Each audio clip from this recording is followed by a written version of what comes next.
Hello again. This video we're going to review the latest Model Rail magazine. This one is number 329 and it represents summer 2024. This one comes in at £5.50. I get this on subscription, but I actually got it through my Tesco Club Card points, so this actually cost me around about £1 for a year's worth of magazines, which is great.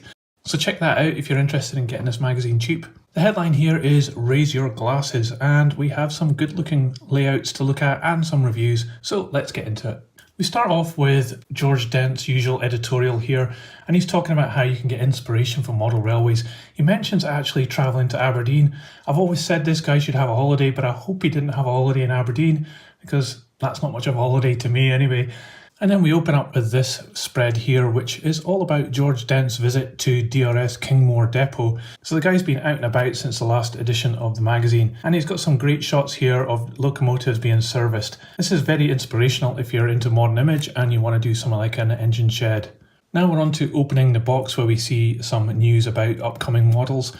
Up here we've got the Farish new V2. I've just done a video about that on my other channel, Locomotion Motion, so have a look at that if you're interested. We also have a little article down here about Acura Scales Mark 1 coaches, and I just did a video on that, a news release on this channel, so you can check out that as well. And also up here, Acura Scales wagons. And then we've got some latest Hornbury arrivals, more Mark 3 coaches here, and another 37 in load haul livery. And down here we've got a little article about the Model Centre, and they've opened up their new pre-owned HQ, which is quite an interesting thing for them to have done. Up here, another Acura scale model. It's this little 060 tank engine, and we're getting to see some of the colours that are going to be offered with this model. There's an update on Dapple's new Manners, which are coming close to production. And again, Dapple have their towed brake van here. And down here it's talking about N-gauge wagons. So this is Pennine wagons. I've not heard of them before, but it says they've taken delivery of 2 new exclusive N-gauge wagons produced by Dapple and Pico. Quite an interesting livery in those two. And over here we have a little bit about Revolution entering the TT120 market with this wagon here, which is an MMA/JNA box wagon. Quite an interesting development from Revolution Trains. I'll have to keep an eye on that and see how it turns out for them. And here we have a couple of wagons being produced by Rapido in order to raise funds for Marcia. So check that out. You can get it from Peckett 1631 Co UK. Helgen's inspection saloons are almost here, and it also has a new Helgen Peaks in production. And I've done a video about this news as well, so you can check that out as well. And finally, it's talking here about Model Rail magazine's releases that they've done, and they have some discounts available on the LNER J70 and this USA 060 as well. And finally over here we have some 20-foot boxes from C-Rail if you're interested in containerization, and this little smart roadster which looks really quite cool. Modeller's bookshelf, some books here if you're interested. And then we get onto the workbench. So George Dent's been using this masking stuff and these blades. More bush up here, which is this wild camping set, which is now available for £26. And not to be outdone, Nock has also got some modern forestry folk here as well.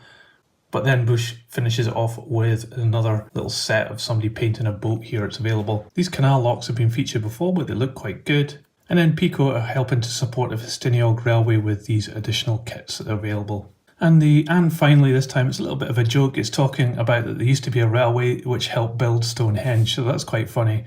Newsreel always has a page of details about real railways that you can have a look at if you want. Then we come on to this double spread. It's Chris Lee, and he's been modelling outdoors. He's actually got a double spread here. He's normally residing on the back page with a little bit of a rant. But here he's talking about building a garden railway, which is always really something interesting to do, but it's certainly quite an undertaking. So Ben Ando's piece here, unsurprisingly, he is from Revolution Trains, and he is highlighting the fact that Revolution Trains are entering the TT120 market with this wagon. It will be quite interesting to see what happens with TT120. It's certainly got a long way to go, I think, from where it is today, but it's good to see another supplier coming in with another piece of rolling stock. So now we come on to the first of the layouts featured in this magazine. It's the South Coast Spectacular as the headline, Paul Taylor's layout, and already this double spread looks really cool. What an impressive viaduct he's created here. And this spread here really gives a good impression of the layout. What a fantastic backdrop that this layout has got. I've never seen anything like that before on a layout, but it looks really good. And I like the open space here so you can really see the track work. He's got Class 50 running here on a parcels train. Looks really good so far. And down here, some of the things that are liked by the magazine include the interior of the signal box, which is very well done. The road signs, and that does look like quite a nice and authentic looking scene. And we've even got this little cameo of a worker having a little rest here beside the shed. So this spread shows some more views of the layout, and he's got some weathering on some of these locomotives and wagons, and it all comes together really well. The station building as well looks really good, and it's got some great detail with the posters on it as well. Another view here of the fantastic viaduct that he's made, and then this industrial scene here looks very impressive. It's got a lot of authentic weathering here. I even like the little throw arms here for the points as well. And it finishes off with a few more photos of some of the details on this layout, which really looks fantastic. The plan is quite extensive. He's got a lot of opportunities to run some interesting trains there. And here is the man himself down here, Paul Taylor. Well done, that looks really great. Okay, we're now on to Workbench. And we get an update here on how things are going with Chris Navard's layout called Culmstock, which is a very tricky word to say because you can say it completely wrong, so you've got to be careful if you're talking about this layout. But he's talking about buildings here. He's done a public house, you can see it up here. Looks really good, and he's scratch built this, I think. And it goes on to talk about a little garage that he's made as well. There's certainly no doubting that this guy's got some really good skills. Even things like the goods shed has been done extremely well. The next part we have about detailing Class 37s into the Rail Operations Group Phoenix livery. That's a very tough livery to get right, and Dave Lowry's attempted it here. I'm not sure if a ready-to-run model is available in this livery. If it is, let me know in the comments below, I'd love to know. But it's certainly one that should be attempted because it really looks quite impressive and eye-catching. So the article goes on to show how you can modify a Class 37 to make it into this version. And as well as the livery, he's also updated the lights as well with some custom-made LEDs there. So that is really good, impressive modelling there. So Chris Lee has also been making this lifeboat station for a while. I've seen it in a couple of magazines as he's progressed it. You can see it's been made out of plasticard here, but it does look really good, and I really like the weathering on the side of this. He's done very well here. And even attention to detail like inside at this point, it really does look very impressive. So George Dent is back on the case when he's reviving this old steam locomotive. Apparently it's one that he's put onto a different chassis and it's been in storage for a while, and so it needs a bit of an update because it wasn't working very well. And he gives some handy hints here on how to bring back a locomotive from the dead. Certainly a very helpful article, this one. Definitely worth having a read of this. And he goes on to talk about another locomotive which he's brought back from the dead as well. It doesn't have a custom chassis on this one. It looks like it's just a ready-to-run chassis, but still some really good hints and tips. And here we have Peter Marriott making a little narrow gauge loco shed scene. So this is in support of Bachmann's new 7mm scale locomotives if you're interested in getting those. And he's detailing how he made a shed scene for these locomotives. Next is this double page spread. Looks really impressive so far, entitled Modelling Against the Clock. And this layout has been built by Kyle Humphreys to a time deadline, and I think he's done really well considering it was a short time he had to build this one. Looks really impressive, some fantastic detailing on this locomotive, especially around here on the buffer beam. And we've got some nice details as well, like these two people getting their photo taken, and also this locomotive here in the body shop. There's also a nice feature here where the roof has been cut away so you can see inside this loco shed, and up here you can see the layout in its entirety. I think Kyle's done a really good job of this layout. It looks very impressive, and I really like the weathering that's been done here. Next we have this double spread. This one is entitled Have Layout Will Travel, and it's featuring a layout by Kevin Smith in N-Gauge. And you can see that this layout is done in a small space because the curves are quite sharp here. You can see that on this photo here, but it does have some great details like this truck here which has been weathered as well. And of course you couldn't have a layout without a pub on it, and that pub there looks really quite cool. Another good looking double spread here. We've got this industrial building with this very grubby DMU passing in front of it. And here's the plan for the layout. So it is actually quite tight. It's not much space and it's all pretty much curves.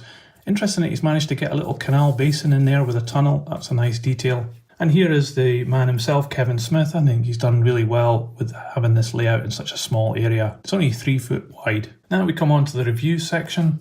And we're opening up here with the Bachmann Class 31. So there's been a lot of press about this coming soon, and here we have it here. It's quite a pricey model, this one. If you want DCC with Sound Deluxe, it's $359.95. As with all reviews in this magazine, you get a little fact file as well, which tells you some information about the 31. And up here you get a little summary box. So it says the pros are looks and fidelity, high level of detail, finesse, impressive DCC sound package, and of course those DCC controlled couplers. And the cons, not a lot. Now that's something I really don't like Model Rail doing because I'm never quite sure whether that means there are some cons, they're just not telling us. Anyway, by far the best 00 Class 31 to date, which is the final verdict. But I'm not sure if they've reviewed Akura Scales 31, which might actually top this one. Time will tell. Now we move on to N-gauge steam locomotives with this tank engine. It's been done by Sonic Models, not a company I've heard of before, but it's interesting that they're releasing something here. It's available through Rails of Sheffield and it comes in at $129.95.